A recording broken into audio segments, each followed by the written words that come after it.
வணக்கங்க. இப்போ நம்ம பார்க்க போகிற வீடியோ என்னென்னா கபாலபதி பிராணாயாமம் எப்படி செய்வது என்பது. கபாலபதி என்றால் கபாலம் என்றால் மண்டை ஓடு என்று சொல்வார். அதற்கான பயிற்சி தான். அடிவயிற்றில் கைகளை வைத்துக்கொண்டு மூச்சை இழுத்து நன்றாக மூச்சை இழுத்து வேகமாக மூச்சை வெளியிட வேண்டும்.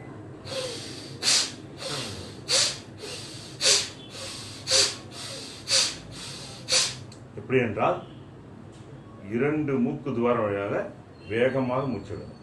நம் மூக்கில் ஒரு பூச்சி புகுந்தால் அதை எப்படி வெளியேற்றுவோமோ வேகமாக அதை மாறி இந்த பிராணாயாமத்தை செய்வாங்க. அதாங்க கபாலபதினு. பிச் என்ற ஓசை கேட்க வேண்டும். பாருங்க, செய்யப்படும்.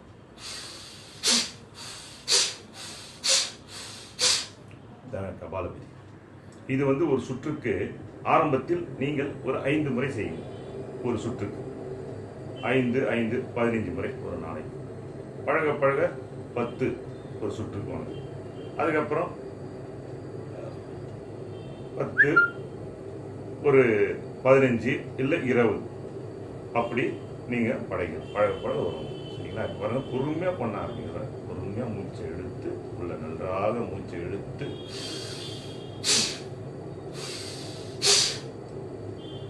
வேகமாக எவ்வளோ வேகமாக விடுறோமோ அதுதாங்க.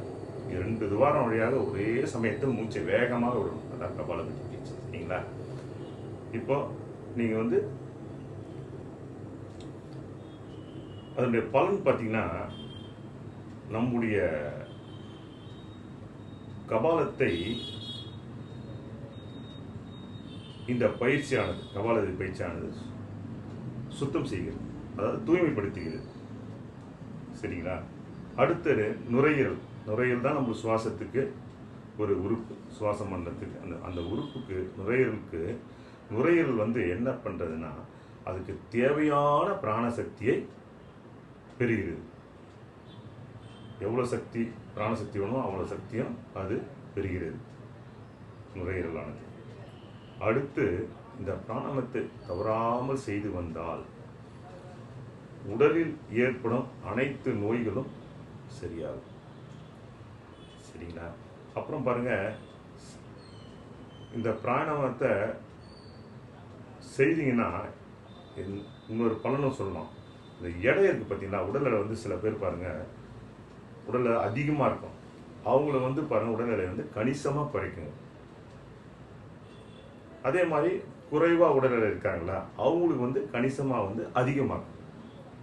ரைட்டுங்களா? ஒரு நல்ல ஒரு ஆஸ்துமா நோய்க்கெல்லாம் ரொம்ப ஒரு நல்ல பயிற்சிங்க. ஆஸ்துமா நோய், இந்த வலிப்புலாம் சொல்லுவாங்க பாருங்க, எபிலெப்சின்னு சொல்லுவாங்க, காக்கா வலிப்பு நோய், இதெல்லாம் நல்லது. அதாவது ரத்த அழுத்தம், அப்புறம் கிட்னி கோளாறுலாம் ஏற்படுத்துகிற அதுக்கெல்லாம் கிட்னி பிரச்சனைகளுக்கு, ஜீரண கோளாறு, நல்ல ஜீரணசக்தி ஆகும். நல்ல ஜீரணசக்தி ஆகும். உள்ளுறுப்புகள்லாம் நல்ல வேலை செய்யுங்க. நல்ல உள்ளுறுப்புகள்லாம் நல்ல வேலை செய்யறதுக்கு இந்த கபாலபதி பயிற்சி ஒரு அற்புதமான பயிற்சிங்க. சரிங்களா? இதை நீங்கள் நான் இப்போ திரும்ப நான் உங்களுக்கு சொல்கிறேன் பாருங்கள் எப்படி செய்யணுன்ட்டு. மூச்சை இழுத்து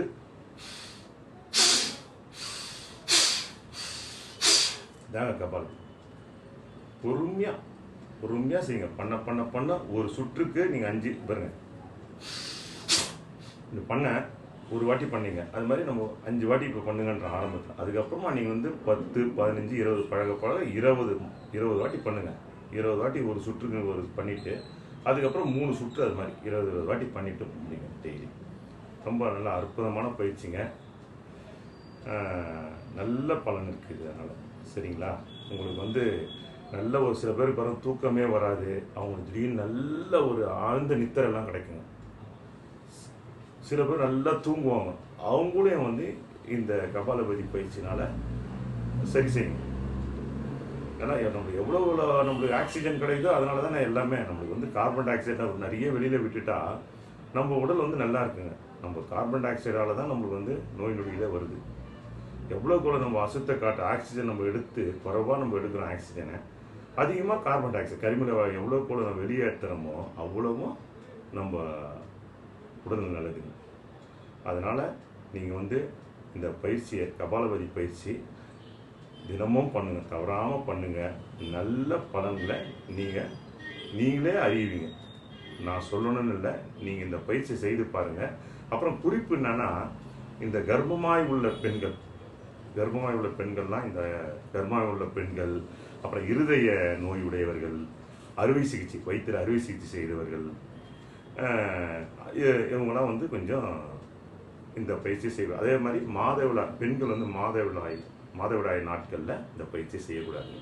ஆனால் ஏகநாடி சுற்றி செய்யலாம், நாடி சுற்றி செய்யலாம். இந்த பயிற்சி செய்யக்கூடாதுங்க. அவங்க முக்கியமாக குறிப்பு இதை பார்த்துங்க. அதே மாதிரி ஒரு குருவை வச்சு நீங்கள் கற்றுங்க. எதுவாக இருந்தாலும் வந்து ஒரு குருவும் தான் நல்லதுன்னுவாங்க. குரு இல்லாத வித்தை குருட்டு வித்தைன்னுவாங்க, சுட்டு போட்டாலும் வராதுன்னுவாங்க. அதனால் நீங்கள் பயிற்சியை வந்து மிகப்படுத்திலாம் நான் சொல்ல விரும்பல. நிறைய சொல்லலாம், இந்த பிராணாயாம பற்றி நிறைய பேசலாம். நிறைய மூச்சு பயிற்சி இருக்குது.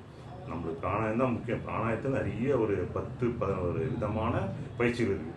ஏகநாடி சுத்தி, நாடி சுத்து, பிரம்மரி, கபாலபதி, பஸ்திரிகா, அப்படின்னு நிறைய இருக்கிறது. அதனால் வந்து இந்த கபாலபதி பயிற்சி ரொம்ப அருமையான பயிற்சி. இன்னொரு முறையும் சொல்கிறேன், நல்லா பார்த்துங்க. மூச்சை இழுக்கிறீங்க, மூச்சை வெளில விடும்போது வைத்தியம் அழுத்துறீங்க. அதே நேரத்தில் வேகமாக மூச்சை மூக்கிலேருந்து வெளில வருது. சரிங்களா?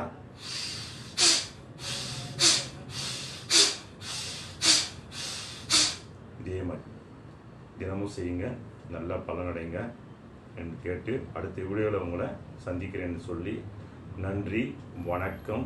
ஜெய்சங்கர் ஆதிபுரி. பட்டினத்தர் ஐயாவே துணை, 18 சித்தர்களே துணை, திருமூலர் ஐயாவே துணை.